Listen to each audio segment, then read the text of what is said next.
Marcos capítulo 5, 21, 43. Marcos capítulo 5, 21, 43.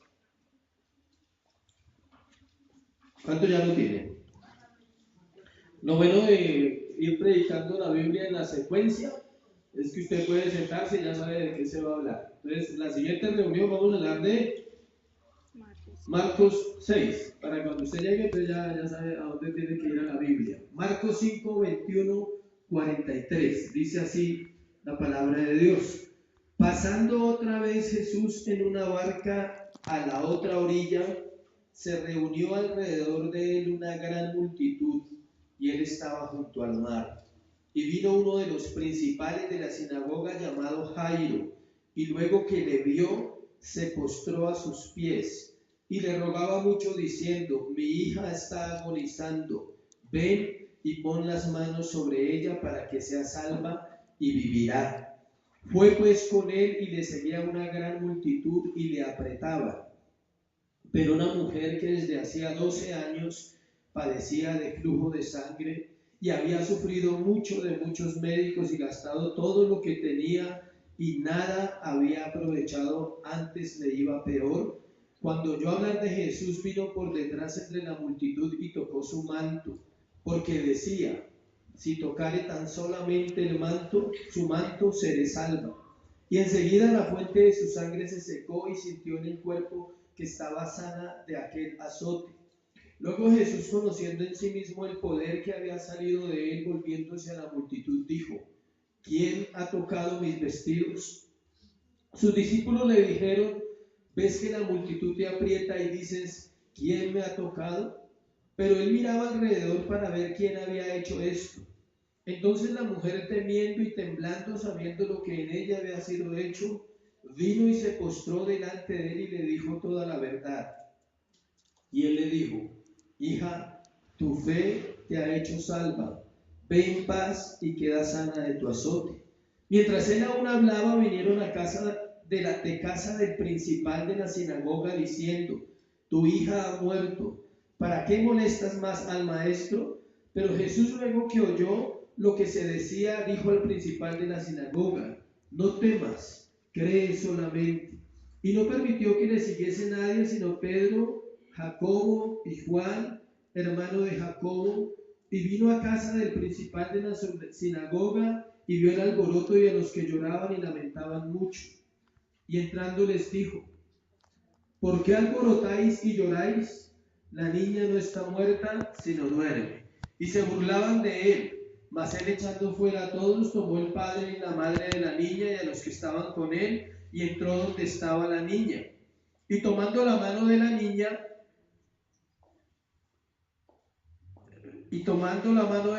le dijo: Talita cumi, que traducido es: niña, a ti te digo, levántate. Y luego la niña se levantó y andaba, pues tenía 12 años, y se espantaron grandemente. Pero él les mandó mucho que nadie lo supiese, y dijo que se le diese de comer. Padre, gracias por tu palabra, Señor. Qué bueno estar aquí esta mañana, Dios, porque tienes una palabra para cada corazón. Oramos, Señor, que esa palabra no vuelva vacía, Dios. Oramos que esa palabra sea la que direcciona nuestra vida mientras vamos avanzando, Dios, en el próximo año. Oramos que esta palabra nos saque del lugar quizás donde hemos estado mucho tiempo, Dios, y que ella fue enviada esta mañana para hacer algo, Dios, en nuestro corazón. Y es guiar, es conducir, es traer consejo, es traer esperanza, es traer sabiduría, Dios, es dar aliento al cansado, es confrontar al que está batallando, Dios. Pero siempre tu palabra hará. Hoy te doy gracias en el nombre de Jesús. Amén y amén. Poder y compasión de Jesús. Poder y compasión de Jesús. Son dos palabras que son muy difíciles de enmarcar en una hora de un sermón, porque el poder y la compasión de Jesús son ilimitados. No hay un límite para entender quién es Él en esto, en el poder y la compasión que Él tiene por las personas. Luego del encuentro con el loco de Gadara, como lo hablamos en el mensaje anterior, seguimos en el lenguaje de Marcos que nos lleva de suceso en suceso. Ese es el estilo del escritor llamado Marcos. Recordemos que venimos de 4 parábolas en el capítulo 4.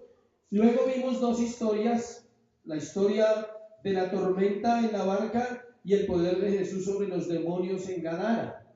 Ahora continuaremos hablando de 2 historias que están unidas y que aunque no parezcan, tienen cosas en común. ¿Esas historias cuáles son? La historia de un hombre llamado Jairo, un principal de la sinagoga, y la historia de una mujer que no aparece su nombre, no sabemos nada de ella, solo sabemos que llevaba 12 años con un flujo de sangre. Hay situaciones en esta vida las cuales parecen que no tuvieran fin y otras que parece que no tuvieran solución. Todos las hemos enfrentado. Momentos donde hemos perdido no solo la fe, sino también ¿qué? La esperanza. Y esto lo vemos en las 2 historias que el Señor tuvo que enfrentar en este momento. Un hombre importante con una hija enferma a punto de morir y una mujer marginada con una enfermedad incurable. ¿Cuál es tu historia? ¿Y cuál es mi historia? Vamos a estudiar la historia de Jairo y vamos a estudiar la historia de esta mujer basado en el corazón de Cristo. Pero Dios va a hablar a tu historia, estoy seguro de eso porque habló a mi corazón mientras preparaba, me hablaba de mi historia. Por eso te pregunto, o Dios te pregunta a través de una voz, ¿cuál es tu historia? ¿Cuál es la situación que no se ha podido resolver y hoy es 30 de diciembre? Y tal vez no se resolvió durante todo un año algo en tu corazón. Espero que sea solo un año y no 12, o 15, o 20. Yo tengo historias que no se han resuelto durante muchos años, casi 20 años. Y no necesito contárselas, pero tengo cosas por resolver que se volvieron a veces como un flujo. Pero tengo que reconocer que la palabra de Dios siempre traerá ¿qué? Aliento, esperanza. Si vivimos situaciones imposibles de resolver y un día se resuelven, escuche, es necesario saber cómo sucedió y por qué sucedió. Hay cosas que no tienen respuestas en esta tierra, pero las cosas reveladas son para nosotros. Deuteronomio 29:29. Las cosas secretas pertenecen al Señor, mas las reveladas son para nosotros y para nuestros hijos, dice la Biblia. Como ya lo hemos visto antes, en cada historia donde el Señor participó, nos dejó riquezas para nuestra vida. Este sermón es muy, muy rico. Una enfermedad terminal, escuche, un matrimonio infeliz, hijos rebeldes, economía destruida, esclavitud al pecado y cualquier otro asunto parecen imposibles de transformar. Pero lo que es imposible para el hombre es posible para Dios. Y antes de empezar es necesario saber que detrás de todo lo que enfrentamos es debido a la soberbia del corazón humano, por un lado, a veces, no siempre, pero la gran mayoría de veces, el 90% de las crisis humanas tienen que ver con la incapacidad del hombre de volver su corazón ante su Dios verdadero y decirle: Señor, solo me queda una alternativa, confiar en ti. Si tiene otra, ¿por qué no le ha funcionado? Si tiene otra alternativa, ¿por qué no ha salido del chicharrón? Digámoslo así en términos de acá, de esta cultura de nosotros. En el momento en que nos humillamos delante de Dios, Él no desprecia un corazón contrito y humillado, pero muchas veces preferimos vivir mal conociendo la solución. Mucha gente sabe la teoría, pero no la practica. Tiene el conocimiento acá en la mente y ha leído un poco y medio ha aprendido, pero todavía no tiene la práctica de la humillación, la práctica de la actitud correcta ante el Señor. La historia de Jairo, un principal de la sinagoga, y la historia de la mujer del flujo de sangre muestran 4 facetas de la vida de Jesús, de la compasión del Maestro. Escuchen las facetas. Una, en la multitud fue accesible. A diferencia de muchos predicadores de este tiempo que venden milagros, pero nadie se les puede acercar, solo ellos venden los milagros y ellos los hacen, pero la gente no tiene acceso a ellos. Jesús era accesible en medio de la multitud. En medio de la conmoción se podía interrumpir. ¿Qué quiere decir? Que no había una crisis tan fuerte en la cual él no pudiera ser interrumpido porque tenía tiempo para brindarle a uno y para brindarle a quién, al otro. Durante la crisis fue imperturbable. Nadie es tan imperturbable en medio de una crisis que Dios. Está sentado en su trono, gobierna con autoridad. No depende de nosotros. Tus circunstancias no lo mueven, son parte de lo que Él quiere para ti. Y también dice que en la sanidad fue ¿qué? Caritativo.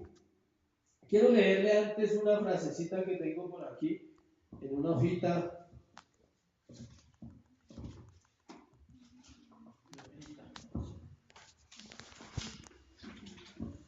Tengo varias frases, pero voy a leer una ahorita antes de empezar. Escuche.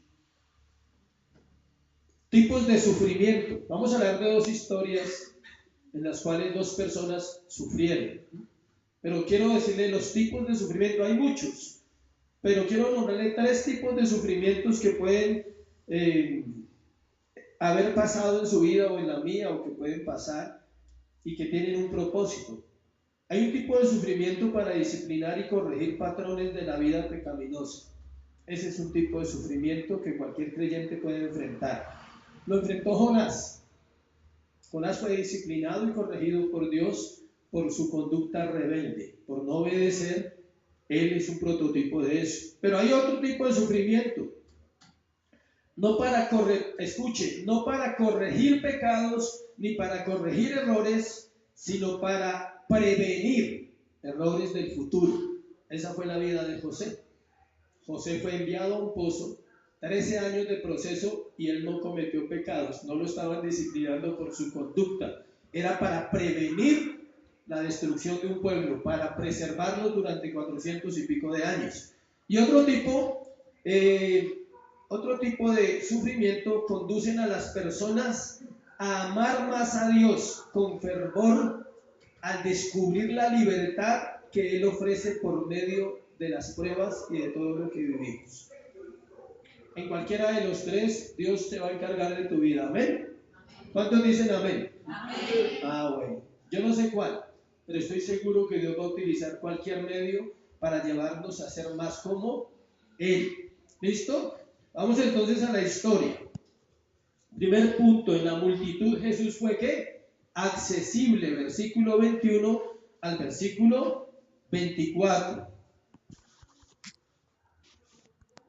De vuelta de la otra orilla, ¿de dónde viene Jesús? De su encuentro con el endemoniado gadareno, con el loco de Gadara. Acaba de llegar de allá. Y de vuelta a la otra orilla se reúne mucha gente para escuchar a Jesús. ¿Y estaba dónde? Junto al mar. El paralelo de Lucas 8:40 nos dice en su narración que le recibió la multitud con gozo porque todos le esperaban.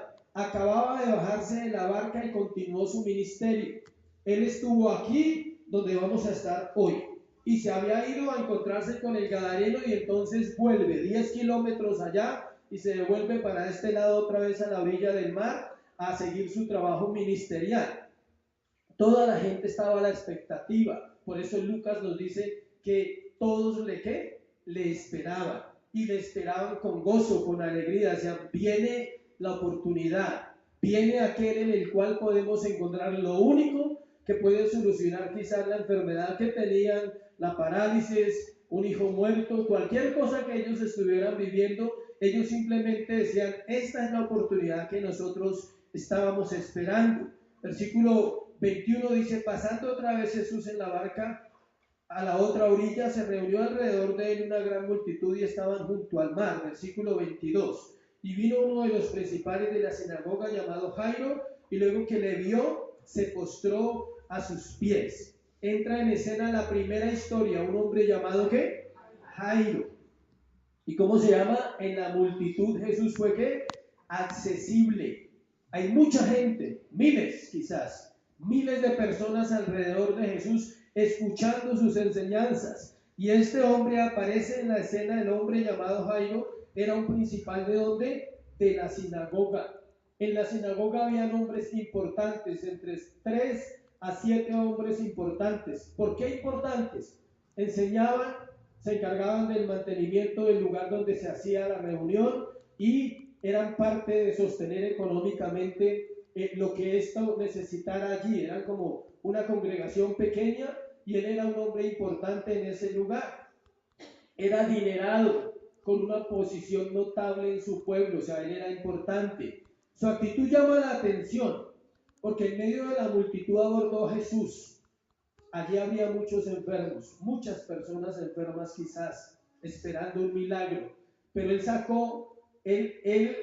sacó la habilidad, o tuvo la habilidad de atravesarse en el camino de Jesús y poder llamar la atención de él, porque habían miles. Pero dice que él aparece ahí, un padre desesperado porque su hija está agonizando.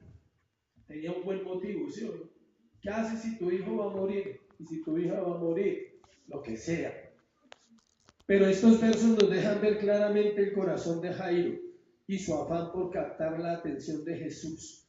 Dice el versículo 22, parte B, luego que le vio, se postró a sus pies. Luego que ¿qué? Le vio. Si no le ves, no te postras. Por eso no nos postramos. Por eso somos arrogantes y soberbios, aún siendo creyentes. Porque no entendemos lo que es ver a Jesús y postrarse. Él no vio al hombre, él no vio al predicador, él vio a quién? A Dios en Jesús. Él sabía que él era Dios, dice, cuando lo vio, se postró. Él había podido decirlo, hágame un favor, o sea, mi hija se está muriendo, ¿me puede ir a ayudar? Me han dicho que usted es buena gente y usted lo puede hacer. Es más, yo lo he visto. Él era el principal de ¿qué? ¿Qué quiere decir eso? Que él ya había visto a Jesús obrar. En Marcos 1, en la sinagoga Jesús hizo algo. Lo vimos acá, ahorita vamos a hablar. Y él ya lo había visto, él había podido ser directo, decirle, yo soy uno de los principales de la sinagoga, lo invito a almorzar a la casa porque mi hija se está muriendo para que usted me la sane, ¿vale? ¿Vamos? ¿Sí ve la actitud diferente? El sufrimiento nos lleva a una actitud ¿qué? Diferente, humilde, bajitos, agachaditos. Siempre el soberbio terminará quebrantado. Hoy leí los proverbios y hay hartos versículos que me recuerdan que no puedo subir en la soberbia, que siempre tengo que estar bajando en la medida en que yo voy conociendo más de Dios. No es algo para pasar por alto. Le vio, pero no le vio como vemos muchas personas. No le vio como todos los demás le veían, lo vio como lo que él era. Él lo vio de manera diferente y por eso fue que se postró. Él reconoció quién era Jesús. La palabra postrar viene del griego proskuneo con K, significa adorar. Él adoró a quien creía que podía salvar a su hija. Él lo adoró, le dijo, te adoro, Señor, tú eres Dios, tú puedes hacer lo que tal vez nadie puede hacer por mi hija que está ¿qué? Muriendo. 12 añitos, ¿no? Jovencita. Versículo 23. Y le rogaba mucho diciendo, mi hija está agonizando, ven y pon las manos sobre ella para que sea salva y vivirá. Le rogaba, era una ¿qué? Súplica, no era un favor, ¿sí? No era una orden, no era algo casual. Él rogaba con su corazón, decía, por favor, o sea, por favor, ven a mi casa. Si tú pones las manos sobre ella, ella va ¿a qué? A vivir. Él había visto en la sinagoga, Marcos 1, 21 al 28, a Jesús echar fuera demonios y sanar enfermos, y sabía que él tenía poder para salvar a su hija. Mateo 9, 18 nos dice que Jairo tenía una fe genuina en Jesús y creía que aun si su hija moría, él podía resucitar. Este hombre era un hombre de fe. Lucas nos dice que la hija de Jairo tenía 12 añitos, la edad que según los judíos determinaban para que una niña se pudiera casar. A los 12 años una niña estaba preparada ¿para qué? Para casarse. Estamos hablando de la cultura de los judíos del primer siglo. se convertía en mujer, pero para su papá seguía siendo ¿qué? Una niña. Y para Dios también era una niña. El despertar de su feminidad se había empañado por la enfermedad y la muerte. Esa edad era especial para ellas, pero en este caso no, porque estaba en una cama que agonizando. Versículo 24. Fue pues con él y le seguía una gran multitud y le apretaban. Nos dice que el Señor fue con este hombre y a pesar de haber mucha gente, aceptó la interrupción. Todo estaba dentro de un plan perfecto. Debió ser difícil para Jairo, quien quería llegar pronto, tener que ir despacio debido a tanta gente. ¿Cuántos han caminado en una multitud? Toca ir despacio. O si no, vaya a San Victorino el 24. Toca ir despacio. Vaya al centro y verá. Que si usted dice, o me van a robar o me están vendiendo. O sea, usted no sabe si la gente se acerca para venderle o para robarlo. Y usted tiene que estar pilas a toda hora y camina despacio. Así usted quiera caminar rápido, no puede. Hay mucha gente. Entonces, metámonos en el corazón de la historia y Dios te va a ministrar. Mira a Jairo, desesperado, su hija se está muriendo. Y tiene que caminar, ¿qué? Despacio. Dios empieza a tratar el corazón de este hombre, pero ni aún la multitud distraía el corazón del siervo. Jesús estaba, su corazón totalmente centrado en las dos cosas que iban a pasar. ¿Quién era accesible? Por todo aquel que tuviera fe. Jesús es accesible a las personas que tienen fe. Hago una aclaración. Esa fe no la consigues en el supermercado. ¿Listo? Esa fe no la vende. Esa fe no se negocia. Esa fe, el único que la puede poner en un corazón es el mismo Dios. O sea, por gracia y por misericordia, Él pone fe para que creamos en Él. Segundo, en medio de la conmoción pudieron interrumpir a Jesús. Versículo 25. Pero, hasta ahí llega la historia. ¿Cuántos les gustan los peros? A nadie. ¿Sí? Hágame un favor. Sí, pero. Dice, no me haga nada. ¿Sí? Voy a ir a tal lugar, pero.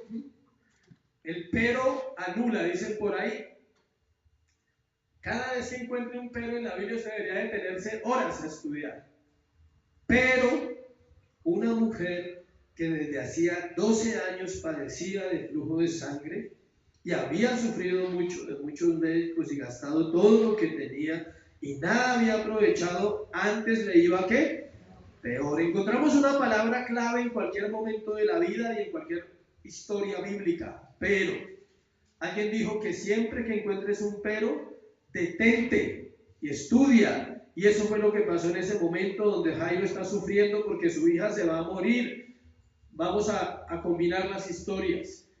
La hija de Jairo se está muriendo. La multitud no los deja caminar rápido. Y aparece una mujer a dañar la historia, a traer más demora al milagro de Jairo. Aparece una mujer que desde hacía 12 años padecía de flujo de sangre. Otra que estaba a punto de ¿qué? Morir. Estaba desahuciada por los médicos. Los evangelistas se toman el detalle de aclarar lo que ella tenía para mostrar lo importante que es para Jesús el sufrimiento humano. Tenía en común algo con la hija de Jairo, 12 años. Pero la hija de Jairo había crecido en una buena casa, en una buena familia, con un buen padre, y simplemente había tal vez enfermado al final en esos años que tenía 12 e iba a morir. Cuando la niña nació, ella empezó a sangrar y llevaba 12 años con un flujo de sangre. Versículo 27. Cuando oyó hablar de Jesús, vino por detrás entre la multitud y tocó su manto. Ella oyó hablar de Jesús. ¿Es importante hablar de Jesús o no es importante? Miles de personas vienen a Jesús porque simplemente ¿qué? Oyeron hablar de Jesús. Si usted no habla de Jesús, quizás nadie llegue de su casa, de su familia. Tenemos miedo a confrontar a nuestros familiares con el Evangelio. Por eso muchos no llegan. ¿Qué oiría? ¿Qué oiría ella? ¿Qué oyó esta mujer para llegar ahí? Le voy a decir todo lo que oyó, escuche. Quizás que hacía milagros, que había sanado la suegra de un hombre llamado Pedro, Marcos 1. que había sanado a un leproso también, está en Marcos 1, que un paralítico había caminado, Marcos 2, que fue con un hombre, sanó a un hombre que tenía una mano seca y que este hombre fue restaurada su mano, Marcos 3, que también había liberado a un loco en un pueblo vecino y que ahora ese loco era un predicador. ¿Qué había escuchado? Todas esas cosas que hemos predicado en Marcos, ella las había escuchado como usted las ha escuchado. Ella escuchó, ese sanó a un loco, liberó, hizo esto, hizo lo otro. Si pudiéramos contar testimonios de la vida de la gente que asiste a la iglesia regularmente, Dios ha hecho muchas cosas. A veces no parece, ¿cierto? Pero sí ha hecho muchas cosas. Dios ha bendecido muchas personas, ha hecho muchos milagros. Y eso es importante que la gente lo oiga, porque quizás está en una situación como esta mujer. Eso y mucho más había producido fe en ella para creer que él podía sanarse.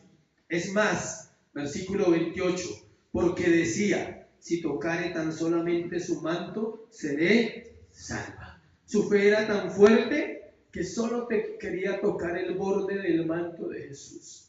Ella decía, si no ora por mí, no importa. Si no logro ver sus ojos llenos de amor, no importa. Si no logro compartir con él como comparten sus discípulos, no importa.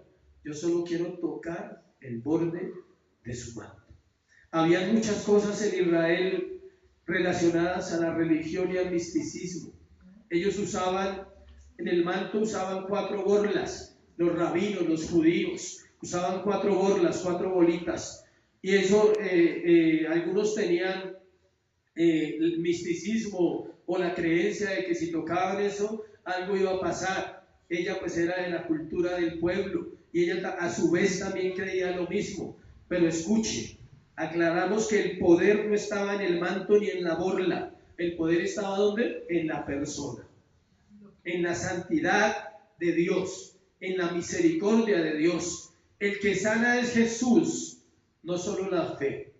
Es la fe en el Hijo de Dios que salva y sana, pero sigue siendo Cristo el autor de la sanidad y no solo la fe. ¿Por qué? Escuche. Porque algunos se engañan y hacen de la fe un amuleto. Y eso se llama misticismo y religión. Y en la iglesia pasa mucho eso. Es que yo oré y sucedió. ¿Estás seguro de eso? ¿Puedes certificar eso, que es así? No, a veces no.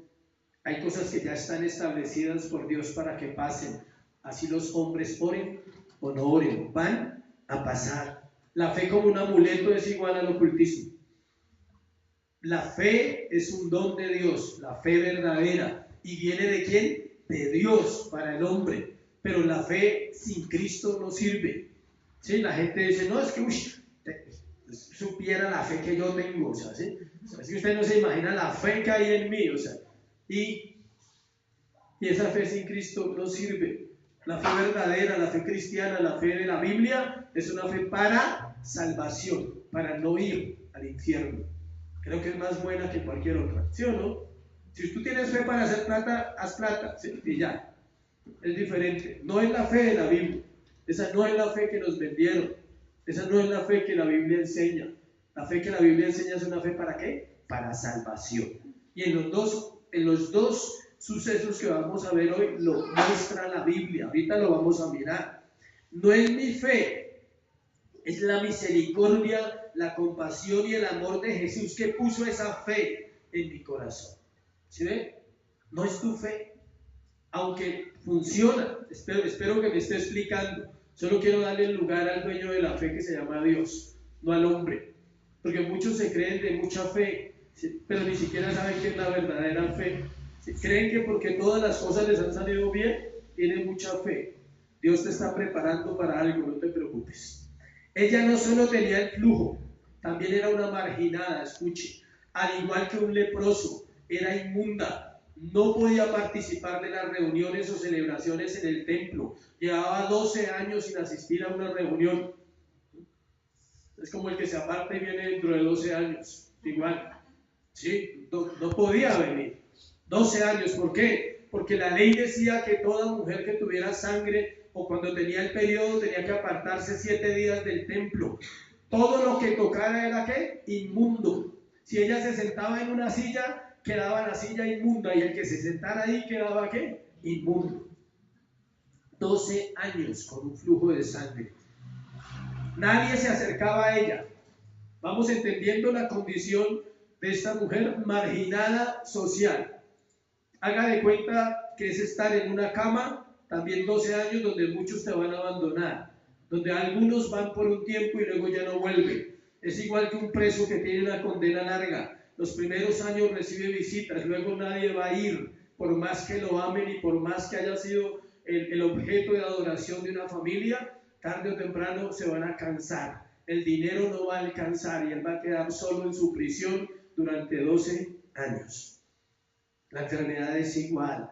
Muchos te ayudan, pero pocos están dispuestos a soportar 12 años contigo en una aflicción. ¿Sí sabes eso? Al parecer económicamente había gastado todo y estaba peor cada día. No tenía ayuda. Los médicos le habían sacado todo. Tranquila que el otro año eso para, pero tiene que pagar la consulta. No, pero ¿qué pasó? No, en el otro. El proceso va bien, o sea, tranquila. No te preocupes, o sea, es normal, hay muchas personas que han vivido eso, tranquila. Vamos bien ahí, ¿sí? Y gaste. Nadie se acercaba a ella, era prohibido por la ley. No podía ir a una reunión, no podía ir a la sinagoga a escuchar un mensaje de esperanza, de aliento. El Señor interrumpió su caminata hacia la casa de Jairo. Sí, apenas van pasando momentos de la historia. ¿Quién pensaría solo en su hija? Jairo no pensaba en ella. Jairo pues estaba en su problema. Usted sabe que solo pensamos en nuestro problema cuando estamos en nuestro problema. Cuando tu hijo se está muriendo no piensas en nadie, piensas en tu hijo. Cuando alguien está enfermo piensas en él. Versículo 30. Luego Jesús, versículo 29. Y enseguida la fuente de su sangre se secó y sintió en el cuerpo que estaba sana de aquel azote. Necesitamos combinar las dos historias todo el tiempo. El Señor siente en el versículo 30, luego Jesús, conociendo en sí mismo el poder que había salido de él, volviéndose a la multitud, dijo: ¿quién ha tocado mis vestidos? Eran dos historias paralelas. Tiene que ir tratando el corazón de Jairo con la paciencia y diciéndole: tranquilo, Jairo, o sea, ya voy para su casa. Pero este asunto también es importante y él siente que alguien toca su vida de una manera diferente. Jesús siente cuando alguien se acerca con fe, creyendo. De hecho, él conoce que esa persona fue llamada a la salvación. El mismo Señor pregunta: ¿quién le ha tocado? Y ante la pregunta la mujer no tenía alternativa. Pero imagínese por otro lado el corazón de Jairo. Señor, ya casi.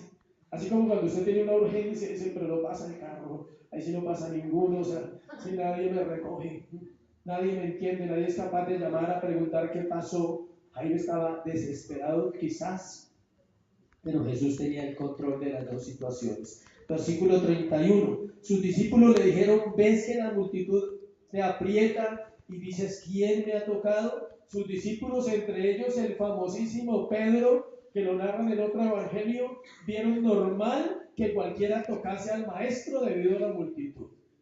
En otro de los evangelios, en Mateo, no me acuerdo, en Lucas, en la historia, Pedro es el que dice: Señor, pero obvio, cualquiera te toca, vives entre la multitud. Pedro siempre con su capacidad de sorprender en sus preguntas y en sus respuestas. La mujer temiendo, versículo 33, dice: entonces la mujer temiendo y temblando, sabiendo lo que en ella había sido hecho, vino y se postró delante de él y le dijo ¿qué? Toda la verdad. La mujer temiendo y temblando. ¿Por qué temía y por qué temblaba? Escuche.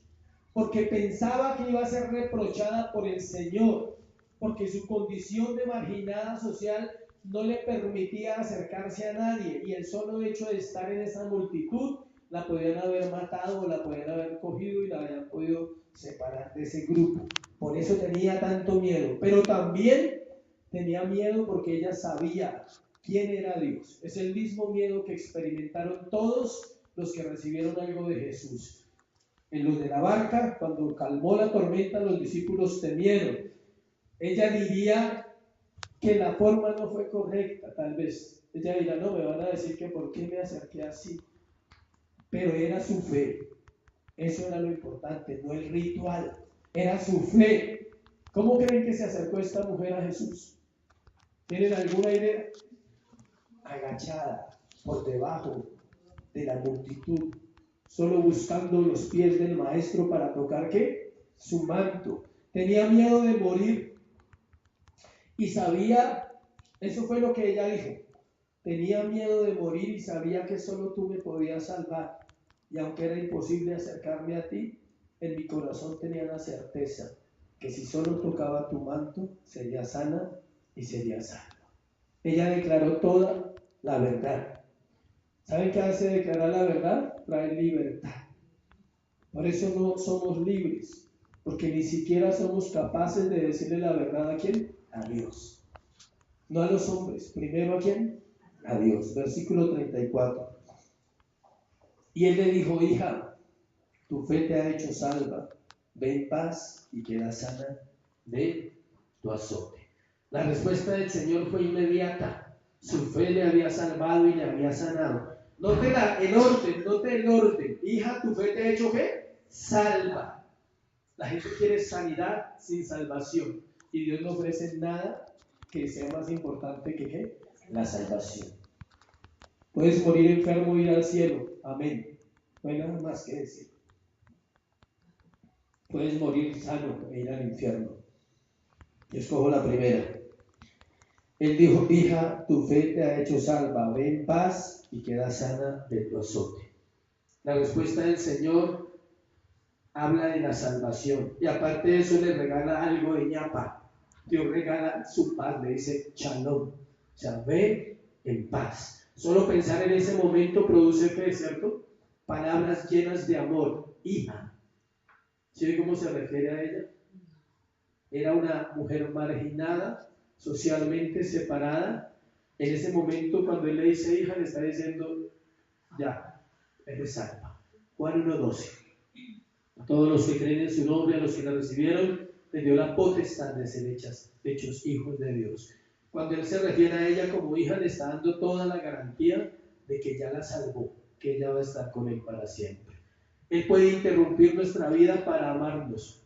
Amén. Deja que Dios interrumpa tu vida para amarte.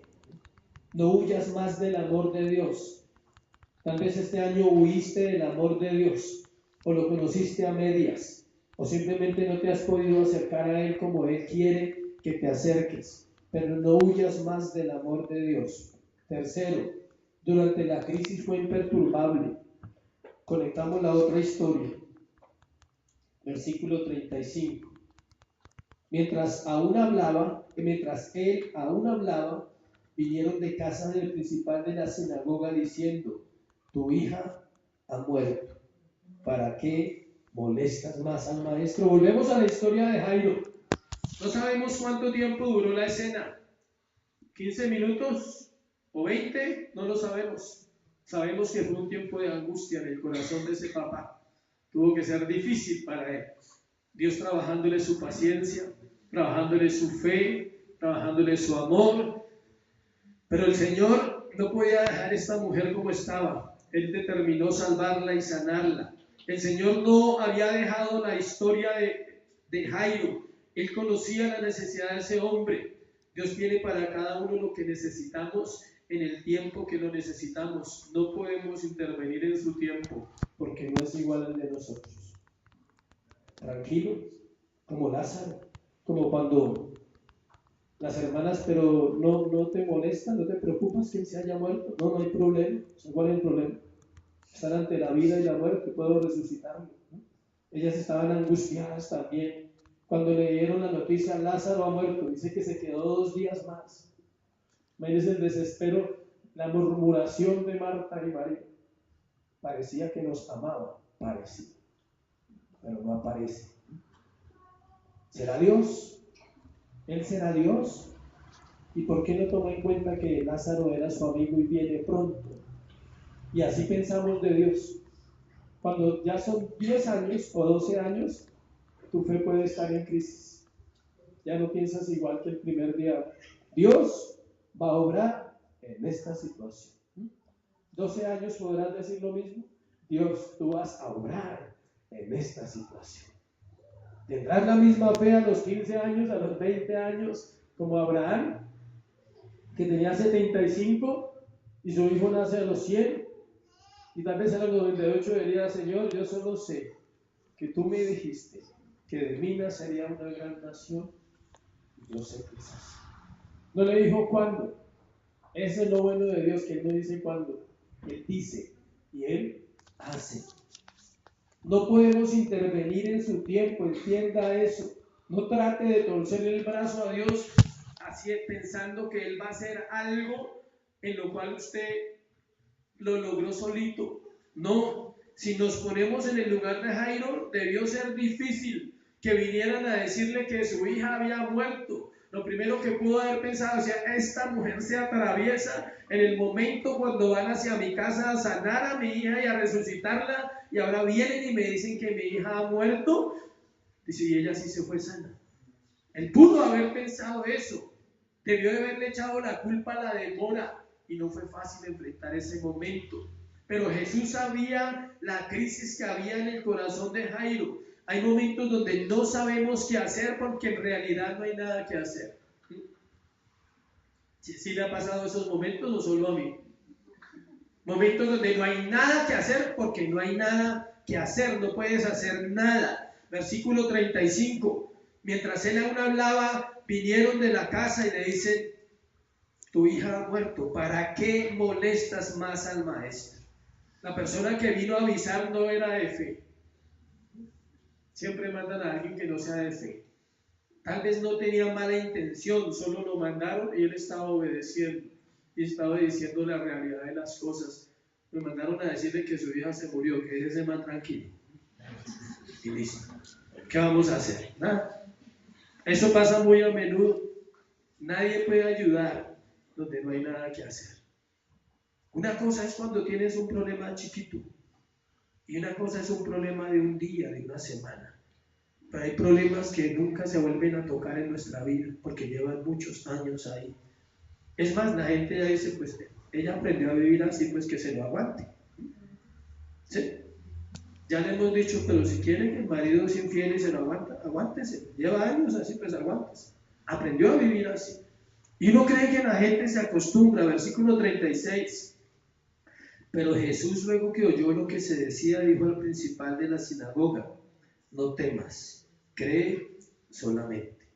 Solo el que podía ayudar lo hizo, y ese es Jesucristo. Su respuesta poderosa suplió la necesidad de Jairo. Jesús oyó la razón, lo que se decía. Él oye lo que otros dicen y conoce nuestros temores. Por eso trae una palabra ¿qué? Específica. Él escucha cuando están hablando de tu problema, dice: y es cristiano, y es cristiana, y va a la iglesia, pero su hijo está enfermo, pero su hijo está en aquello, pero su hija está en aquello, pero sus hijos han hecho esto, pero su marido, pero su esposa, pero eres cristiano.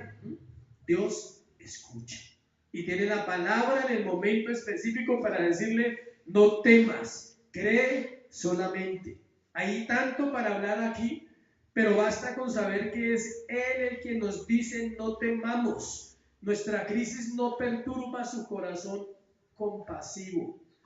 Tu crisis no lo perturba, no lo asusta a Él.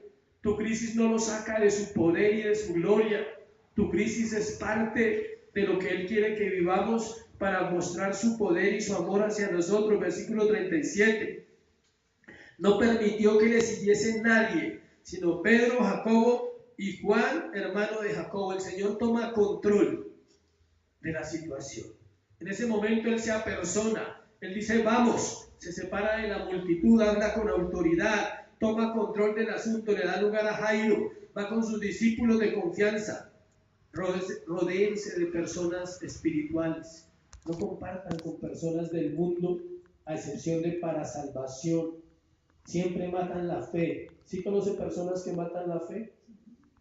Personas que te dan consejos contrarios a la Escritura, buenos días, buenas tardes, Dios te bendiga. Ese es el trato. No hay nada que aprender y muchos no se dejan edificar. Él toma a quienes, a sus hombres de confianza, Pedro, Jacobo y Juan, la escuela de la fe. Vamos a seguir aprendiendo de la fe, van a ver algo más que va a nutrir su fe. Versículo 38. Vino a casa del principal de la sinagoga y vio el alboroto y a los que lloraban y lamentaban mucho. Al llegar a la casa de Jairo se encontró con lo que caracterizaba el dolor y el sufrimiento, el alboroto, el llanto y el lamento. La tradición judía era muy ritual en el tema de la muerte. Escuche, ya había empezado el funeral. Cuando le dan la razón, la hija está ¿qué? Muerta.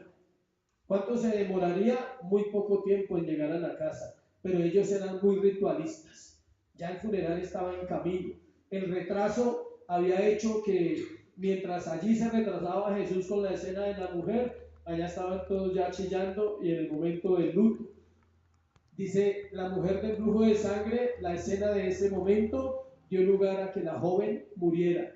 Sucedió en el mismo instante. Quizás cuando la una recibe la sanidad, la otra está ¿qué? Muriendo. Miremos unas características del funeral judío. Tenían que desgarrar sus vestidos, sus vestiduras. Se usaban por 30 días en señal de duelo. Los familiares principales tenían que romper las vestiduras por el lado del corazón. Eso era con estudio y escuela y todo. Sí, eso no era por donde usted quisiera, era por el lado del corazón. Tenían que rasgar la ropa y la cosían y duraban 30 días con la ropa así. Eso era una de las características. Se contrataban plañideras profesionales que vocalizaran y transmitieran sentimientos de tristeza. Eran profesionales en aullar y gemir. A 5.000 el lloro, a 10.000 el gemido. Sí. De acuerdo al pago, así era. Bueno, necesito que grite, vale 10.000. Necesito que llore, 5.000. Era de acuerdo a la intención. ¿En serio? Había tarifas. Habían para chillar y habían para gritar. O sea, usted escogía qué quería.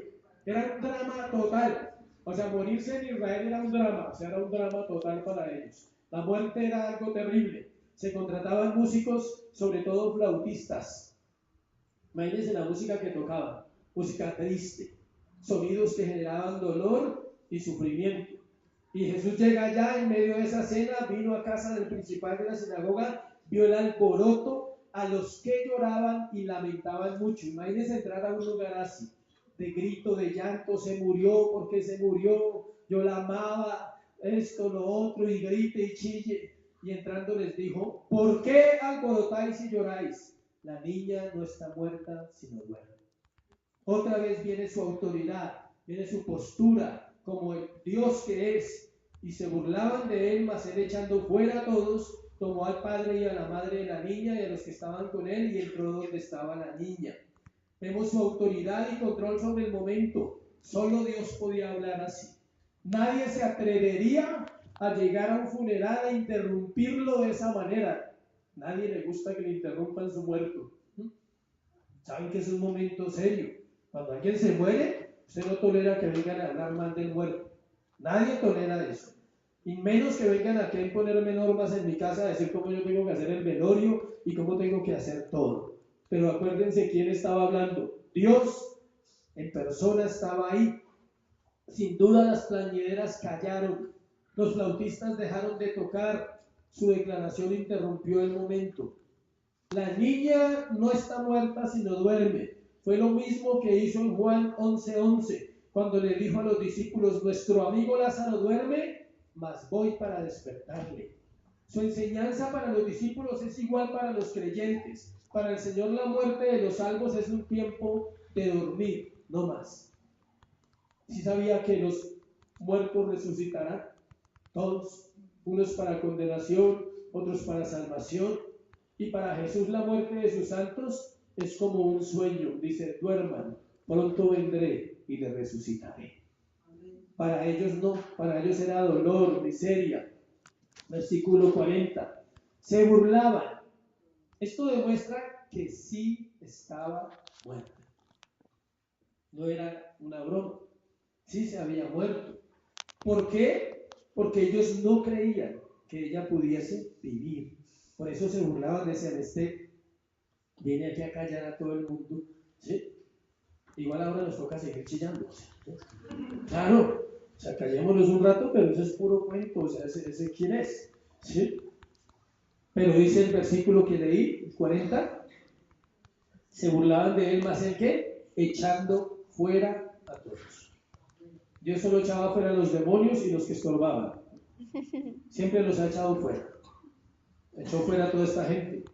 ¿Se quedó con quién? Con los 2 papás y los 3 discípulos, son 5, y Jesús 6, y la muerta 7.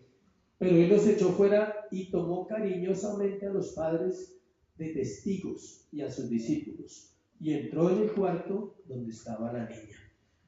Los evangelistas se toman el detalle de decir que ella estaba en un cuarto.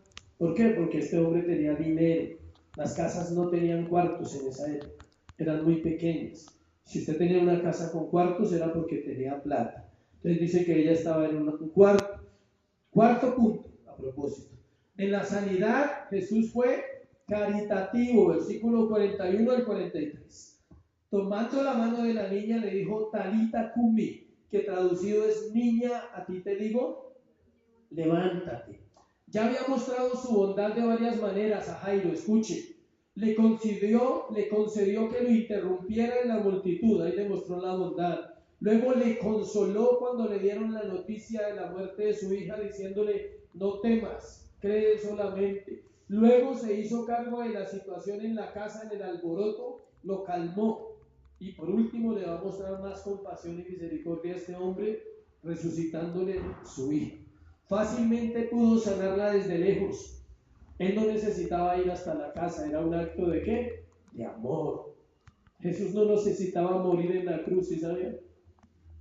Si él quisiera salvarlos, hubiera hecho, sálvense, y todos nos hubiéramos salvado. Pero fue un acto de ¿qué? Era mostrar su naturaleza amorosa. Él pudo sanarla desde lejos, pero fue y mostró su compasión por esa familia, y ahora lo va a hacer con la niña.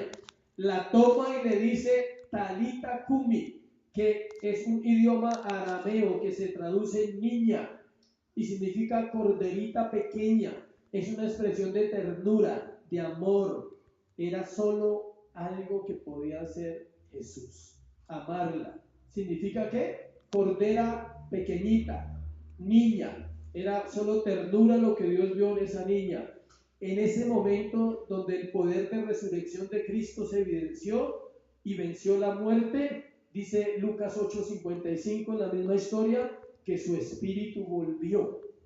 Versículo 42. Luego la niña se levantó y andaba, pues tenía 12 años, y se espantaron grandemente. La niña resucitó y los que vieron se espantaron. El significado de esta palabra es estar fuera de sí o caer de espaldas. La reacción tuvo que ser impresionante. Tu hija está muerta y vive de un momento a otro. ¿Cómo queda una persona? Asustada, sorprendida. Lo más probable es que se hayan postrado en el suelo a llorar, a decirle gracias. O sea, tremendo, estaba muerta, ha resucitado. Versículo 43. Una vez más dice, pero él les mandó mucho que nadie lo supiese y dijo que se le diese de comer. Una vez más aparece la prudencia de Jesús, que no le dijesen a nadie. Él no vino a buscar fama, él no quería honores, él vino a ¿qué? A servir.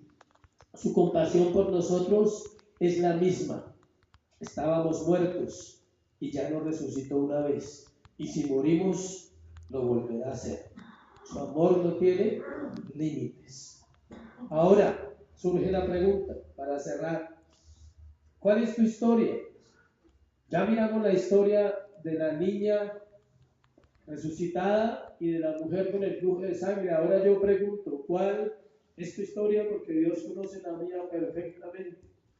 Sabe a dónde han estado los años de oración, los años de clamor, y aún continuarán. No sé por cuánto tiempo, pero lo tengo claro que seguiré orando. Estamos en manos de un Dios sabio, escuche, no de un destino cruel y ciego. Así que en vez de quejarnos deberíamos soportar nuestras situaciones difíciles pacientemente, como Él pide. Dos historias de sufrimiento diferentes. El sufrimiento hace parte de la vida. Si no lo quieres, peor, que va a ser más difícil. El ser humano se pasa la vida, escuche, evitando enfrentar el dolor. No queremos que nuestros seres queridos mueran. ¿O alguien quiere eso? Nadie. No queremos que nuestros hijos partan. No queremos que nuestras madres partan. No queremos que nuestros cercanos se mueran. Pero todos vamos a morir. No quisiéramos tener crisis económicas, pero no nos van a avisar cuando ellas lleguen. No queremos lidiar con la rebeldía de los hijos, pero su rebeldía se evidencia constantemente en los hogares. ¿Sí ven? Todo el mundo, el tiempo que vivimos y el siglo en el cual estamos está preparado para enseñarle a la gente que el sufrimiento es lo peor que le puede pasar al ser humano. Según las Escrituras no es así. El sufrimiento es parte del proceso de esta tierra y de esta vida, para un día ser redimidos aún en el sufrimiento, para un día decir, nada se compara a estar contigo para siempre. Dice que es necesario que luego de muchas tribulaciones sean salvos. No os sorprendáis por la prueba de fuego que os ha sobrevenido, sino gozaos porque sois participantes de los vituperios de Cristo. 1 de Pedro 4, 12, 13. El sufrimiento puede refinarnos en lugar de destruirnos, debido a que Dios camina con nosotros a través del fuego. Tú puedes estar en el horno con Dios o sin Dios, pero vas a estar en el horno. No hay alternativa, va a llegar. Y va a llegar y es más fácil cuando un día, hoy me acuerdo de esa prédica. Hoy vienen a memoria las palabras de la Biblia, no las del predicador. C.S. Lewis dijo, Dios nos susurra a través del placer, nos habla en nuestra conciencia con su voz, pero nos grita en medio del dolor. Dios nos habla, nos susurra su amor a través del placer, del bienestar, de la bendición. Dice, los amo, profundamente los amo. Y en nuestra conciencia nos habla también muchas veces. Pero cuando estamos en medio de un dolor, su voz está gritando, está diciendo, vuelve tu corazón a mí ahora, en este tiempo. Es el momento justo para volver el corazón a Dios y empezar de nuevo. Amén. Ponte sobre tus pies y vamos a orar. Este es el momento justo.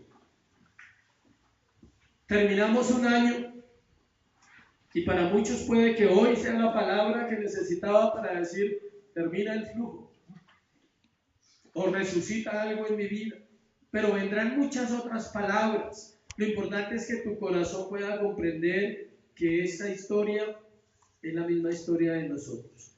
Las historias de la Biblia son nuestro propio corazón. Amén.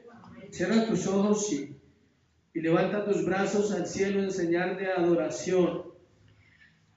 Como Jairo dice que apenas lo vio, él se postró. Y yo sé que el Señor está aquí. Él está aquí porque Él prometió, Él dijo que Él honraría su palabra, que Él honraría a un pueblo que le buscase, que se acercara a Él de corazón, y tuviera la confianza de decirle, ven a mi casa. Tal vez tu hijo no está muriendo, tu hija no está muriendo hoy. Qué bueno saber que no es así.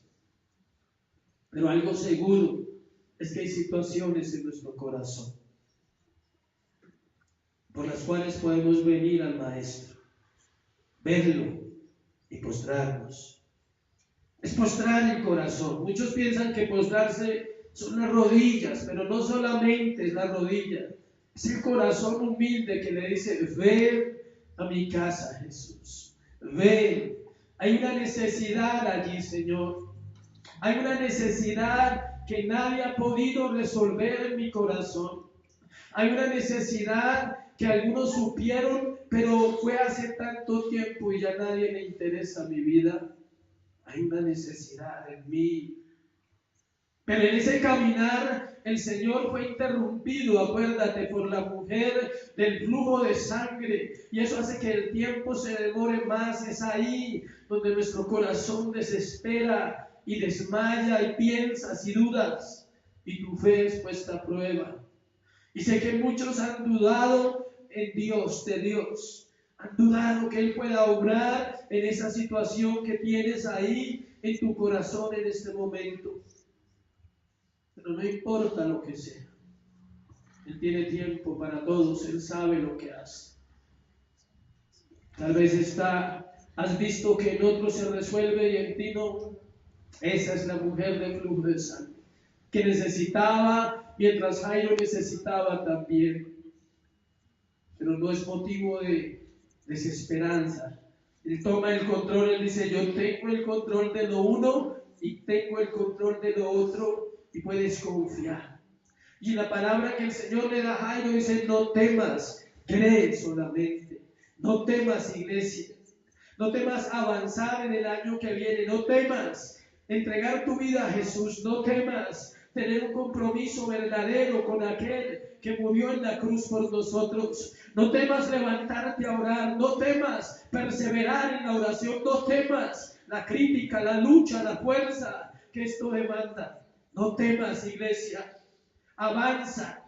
Avanza, las cosas tal vez pasarán, tal vez no vendrán muchas respuestas, pero avanza, la iglesia avanza en medio de la crisis, en medio del dolor y del sufrimiento que demanda entregar una vida a Cristo. Tal vez mañana la crisis continúe para ti y para mí, pero puedas decir y podamos decir lo que dijo un hombre llamado Job. Yo sé que mi Redentor vive y sé que he de adorarle. Señor, queremos aprender a adorarte en el 2019. No podemos declarar lo que no existe. Solo podemos dar un paso esta mañana de confianza, un acto de fe, un acto genuino, un corazón rendido a decirte, hágase tu voluntad, Señor. Y vas a orar por esa necesidad, como debe orar un verdadero creyente, como debe poner su corazón delante de Dios y decirle, hágase tu voluntad, no la mía, Señor. Yo quiero esto, pero yo quiero tu voluntad primero. Yo quisiera que pasara de esta manera, Señor, pero prefiero tu voluntad, prefiero que se haga como tú dices, Dios. Hágase tu voluntad en mi vida. Hágase tu voluntad en mis hijos, Señor. Hágase tu voluntad en mi familia, Dios. Si es una persona por la cual tú estás orando hace muchos años, dile eso hoy. Dile, Dios, hágase tu voluntad en esa vida. Yo no puedo convencerle. Yo no puedo cambiarle por más que le ame, Dios. Sean tus hijos, sea tu esposo, sea tu mamá. Si es un pecado que te esclaviza, dile, Dios, ten misericordia de mí. Dios, yo no quiero separarme de ti, Señor. No quiero apartarme por el pecado. No quiero terminar este año escondiendo cosas, guardando pecados en mi corazón, teniendo un Dios compasivo al cual me puedo acercar. Oro, Dios, por esta iglesia. Oro porque le sostengas en el 2019. Oro porque lo que hagamos sea guiado por el poder del Espíritu Santo. Oro porque levantes siervos en este lugar en el nombre de Jesús. Oro porque proceses los corazones de los que te quieren servir. Oro porque así sea, Dios. Pero oro porque sea tu voluntad en cada corazón rendido, Señor. Solo que tú estés aquí basta, Señor. Si tan solo tocase el borde de su manto, dijo esta mujer, si tan solo me pudiera acercar un poquito y decirte, Señor, creo en ti. Creo en ti, Jesús, creo en ti. Creo en lo que estás haciendo, Dios. Levanta tus brazos. Y termina este año, esta reunión que es la última del año, entregando tu corazón. En una oración de confianza, en una oración de fe verdadera. Dile, creo en ti, Jesús. Sosténme un año más. Si estoy vivo, sosténme, Dios, y parto, recíbeme, Señor.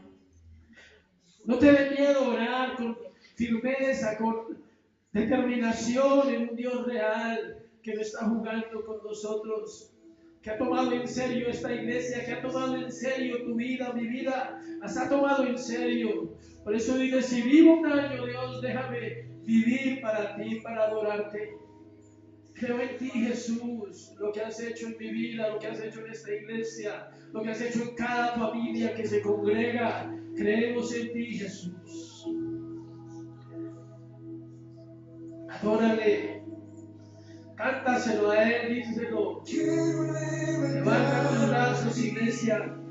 Mis manos, maravilloso Jesús, milagroso Señor.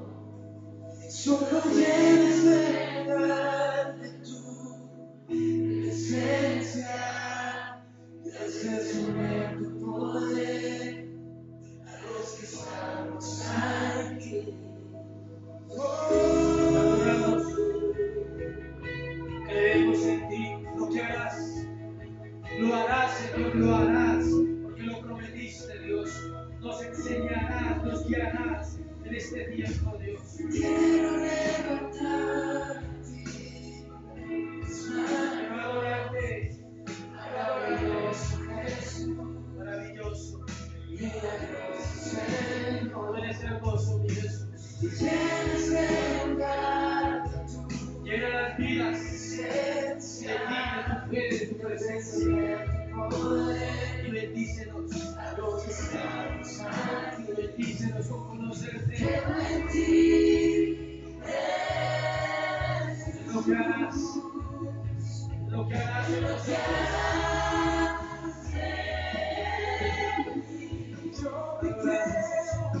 Creo en ti,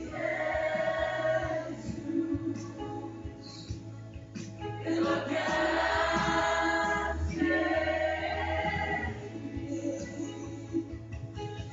mí. En mí recibe toda la gloria, recibe toda la honra. Precioso Hijo de Dios, recibe toda la gloria, recibe toda la honra. Precioso Hijo de Dios, Hijo de Dios. Recibe la gloria. Recibe toda la gloria, Dios. Todo lo que hiciste este año en esta congregación, pues de tu mente lo hice. Quiero levantar mis manos. Maravilloso Jesús, milagroso Señor. Solo quiero acercarme en tu presencia. Y al descender tu poder a los que estamos aquí, creo en ti, Jesús.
Gracias por este tiempo, Dios.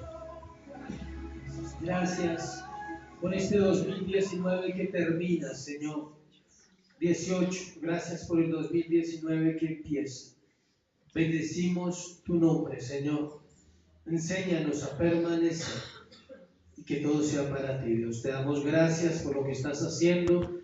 Bendigo la iglesia, Señor, que nos has confiado. Padre, te pido que sea un buen fin de año, que puedan compartir, disfrutar con sus familiares, Señor, viajar los que puedan y tener un tiempo de reflexión siempre, de evaluar, de saber qué se hizo, qué no se hizo. No para buscar culpables, no para buscar excusas, sino siempre para decir, Señor, hay una oportunidad más, hay un día más de vida que nos regalas para hacer lo correcto. Bendice la iglesia y te damos gracias por ellos en el nombre de Jesús. Amén. Y amén. Dar ese aplauso a Jesús.